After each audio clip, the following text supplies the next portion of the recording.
Hey guys, what's going on? It's Ryan. Thank you for tuning back into the channel. We were going to go to Cars and Coffee this morning, but I have a feeling it might be rained out. So, I warmed the car up, pulled it outside,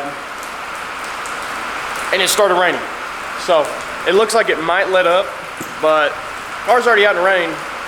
It's not going to hurt it to drive it. We're going to go to town. I've got to pick up a few things, so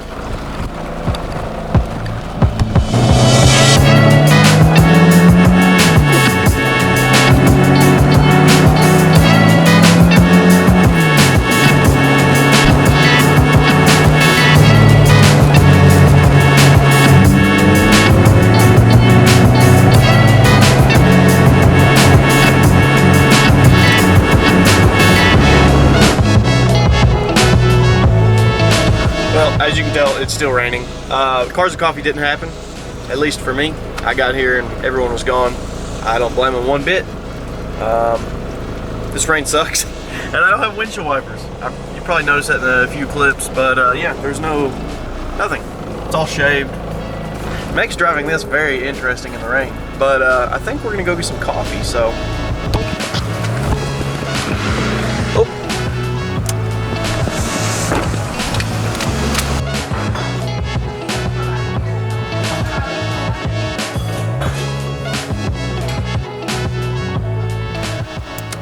I really need to put my cup holder back in here.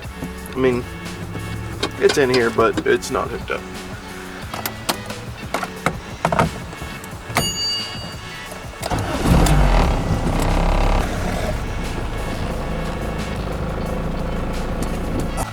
So, I ended up getting an O2 sensor. I needed one for the sedan. And here, I have everything to plumb the fuel system on the mini truck, so I've got enough parts to finish a couple projects, hopefully. I think the only thing to do now is head to the house and start working.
So we made it back to the house, or I made it back to the house, and John West is here. So we're gonna peep his new project. Well, not really new, he's been working on it for a while, but it's running and driving, so let's catch up with John real quick. Hi John. Hey. What is this? Hard body. It's number 8 for me. When I got it, motor sat on the front diff, and timing chain was broke, valves were bent, timing cover had a hole in it, and yeah. So you just got done putting all this back together? Yeah, like 6 times because I kept fucking up. So that's okay, it's fixed. Yeah. It looks pretty good right there. It's got power steering. It's not blown up.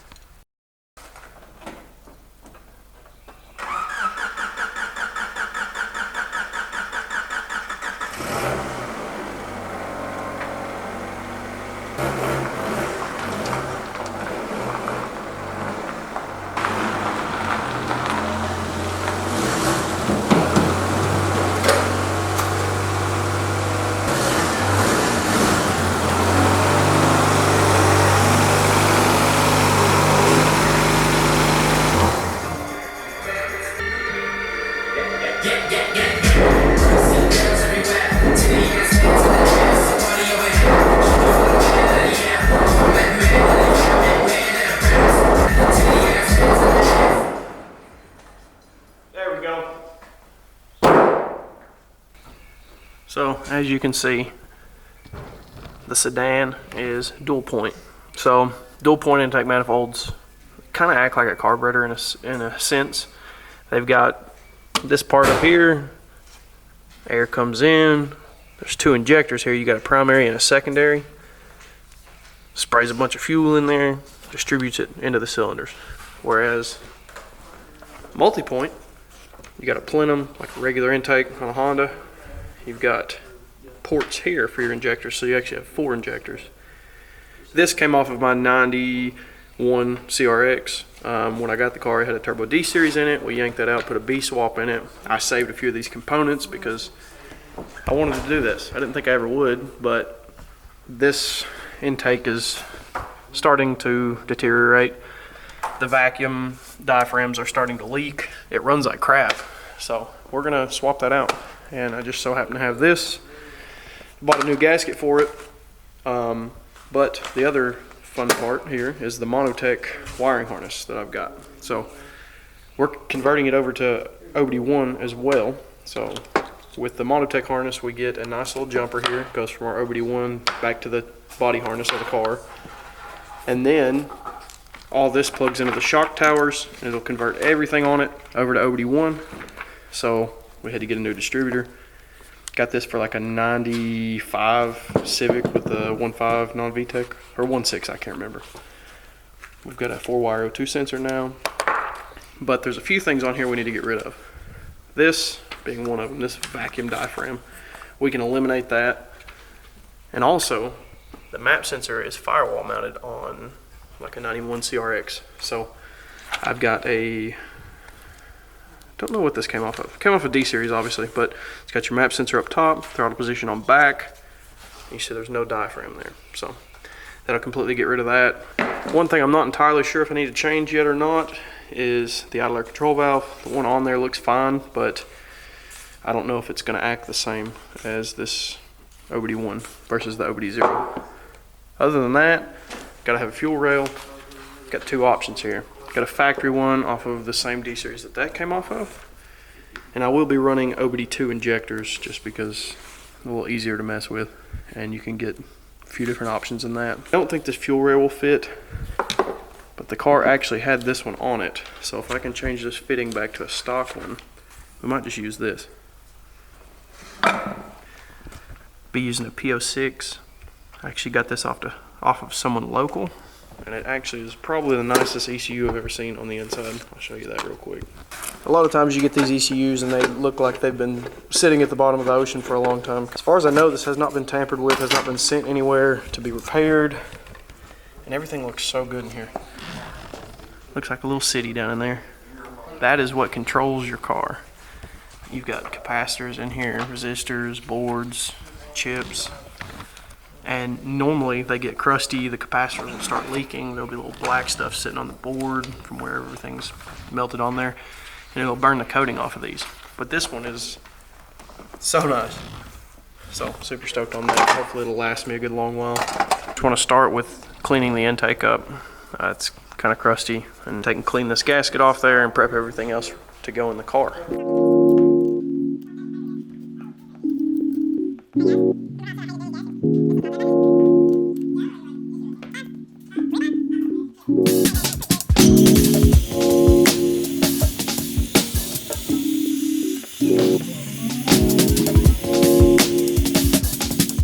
Got the old gasket off there. Next thing I need to do is remove this throttle body and replace it with the newer style one, so we can get rid of this vacuum stuff.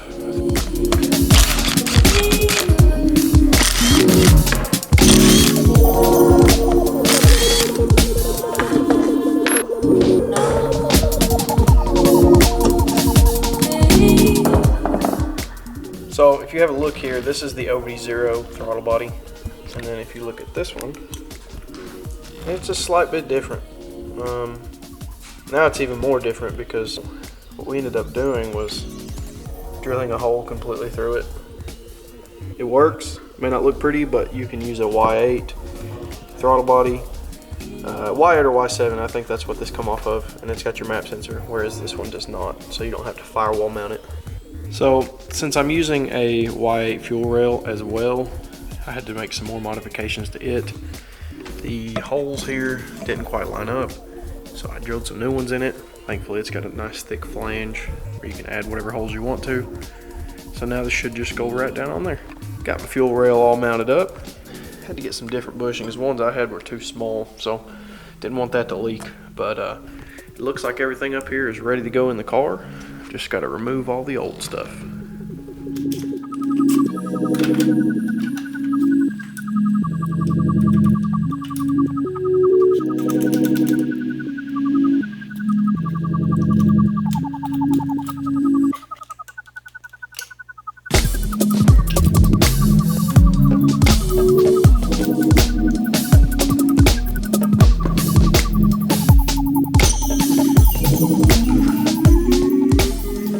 So after a little while, I ended up getting the old intake manifold off, and it is now right there.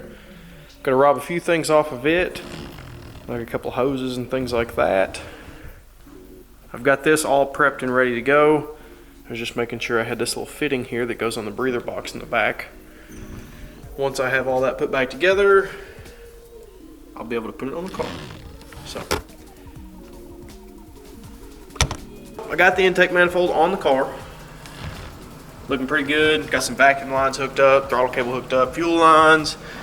We're missing the coolant line that goes from here out of the top of the intake into the throttle body down here. I could have just looped it, but I want it to be proper, so we'll have to get some of that. And then I'm gonna work on putting the wiring harness back in here, and hopefully we can crank it up. So I got the wiring harness in. There's a few modifications I gotta make. Need a reverse switch because I broke mine.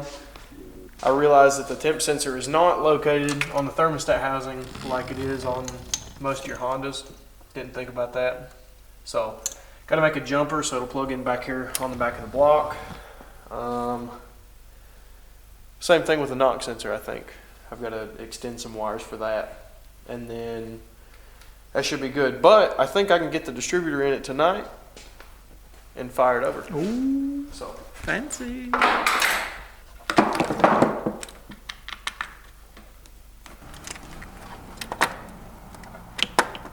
Just like that. Nice. We have distributor. What are we gonna do now? Try starting it. Oh, goodness. It's all checking out under here.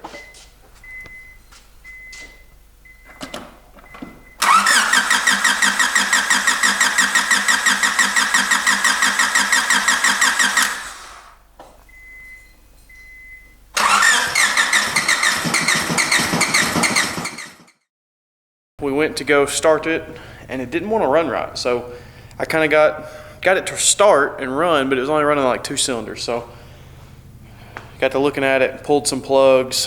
I had 2 dead cylinders. Well, upon looking at the cap, I can see why I had 2 dead cylinders. Cheap eBay stuff. I mean, what do you expect? I had a distributor cap laying around, put one on it. It started. Then it started making this really weird noise, like an electrical solenoid that was just hung wide open. Unplugged the idle air control valve, and it quit, but I noticed at that point in time we had smoke. So I rushed, shut the car off, disconnected the battery, but unfortunately the damage was done. I'm not sure if it's because the idle air control valve that we were using was OBD0. I'm pretty sure that's what it is. I haven't looked in to see what circuits this is, but there's our computer case. It looks like we've completely melted the board. Needless to say, I'm pretty upset. I don't know why I didn't think about that. And this ECU that used to be near perfect is now destroyed. So thank God it didn't burn to the ground. That's the most important thing. It didn't burn to the ground. So as soon as I figure out some ECU junk for that, I'll have it back on the road. It did sound wicked though when it was running, so that's cool.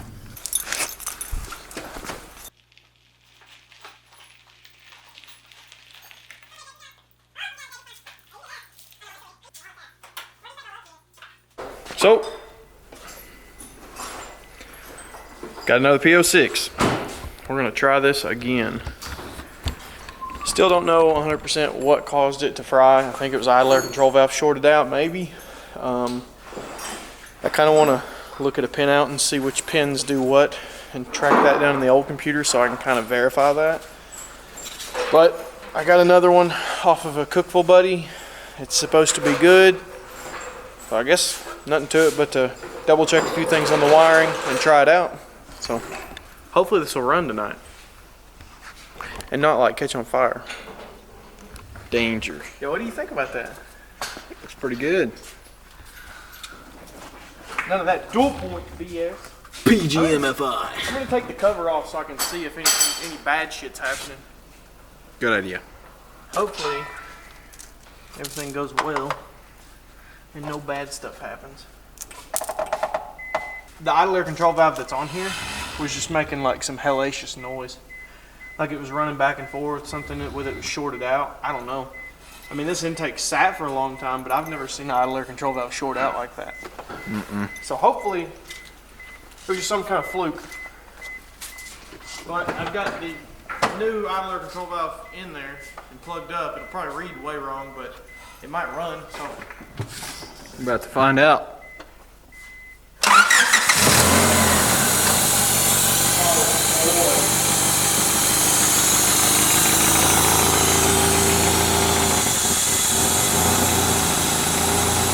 Hey-o.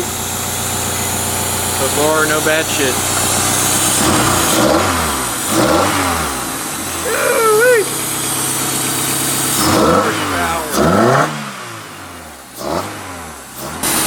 I think there's a vacuum leak somewhere. I hear that. PCV valve.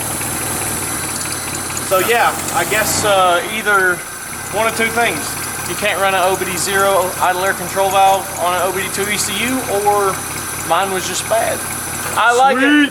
Listen to this. Horsepower.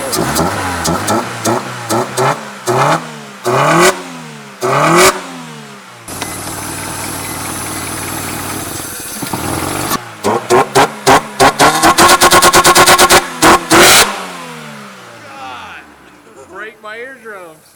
So I finally got all the lines ran for the vacuum. I got the idle air control valve swapped out and my coolant lines ran back there. We should be able to bleed the coolant in this thing and let it run. The boys are over here playing Forza. So anyway, I'm gonna put some coolant in this and let it bleed.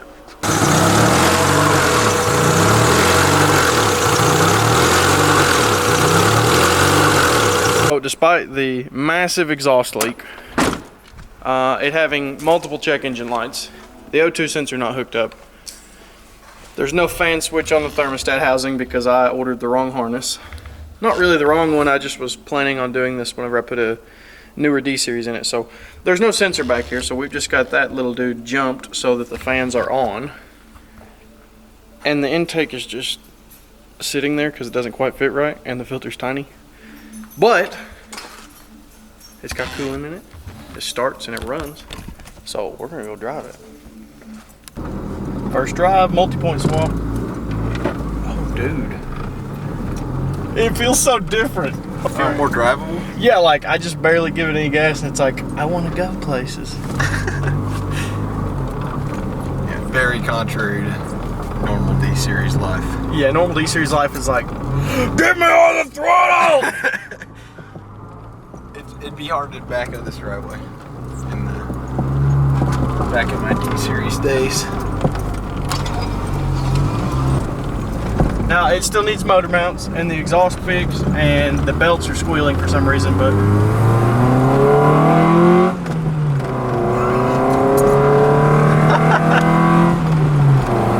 that's insane. 100 miles per hour. I wish. Not too shabby. Anybody who has a D-series and has 2 injectors, go ahead and do this. Because Yeah, you will not regret it. It only cost me $600 and 2 ECUs, but Yeah, it's worth it though, I think. yeah. Ready? First gear pull.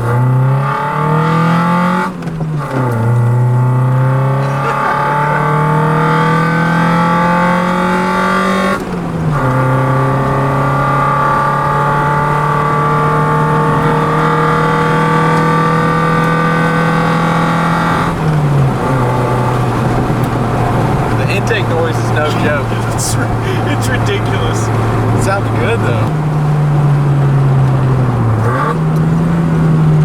It's a lot more drivable though. Oh yeah, it sounds good. It sounds healthier. Yeah, it really does. I feel like with 2 injectors, there's like a lot of dead zone. There's a lot of dead zone right now. Yeah, there's a lot of no gas happening.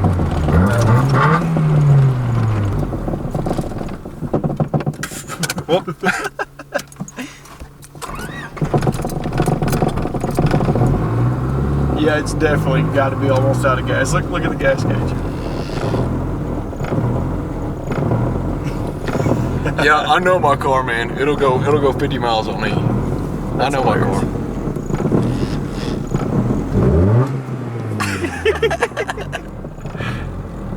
Got a few things to work out, but part 1 multi-point swap, success. Big success. Went through some trials and tribulations to get here, but I'm glad I done it. So, we're running it back. We've been driving the Fits, right? We're running it back for a regular combo at Sonic.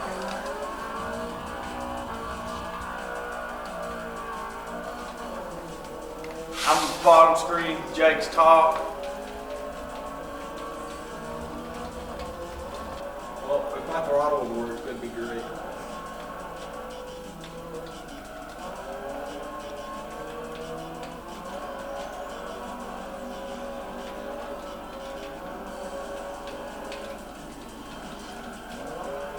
I don't know how you saved it, Ryan.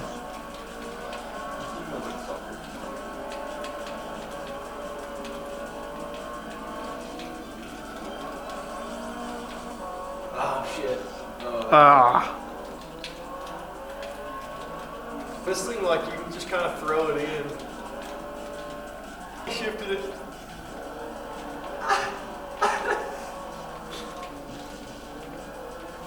Oh.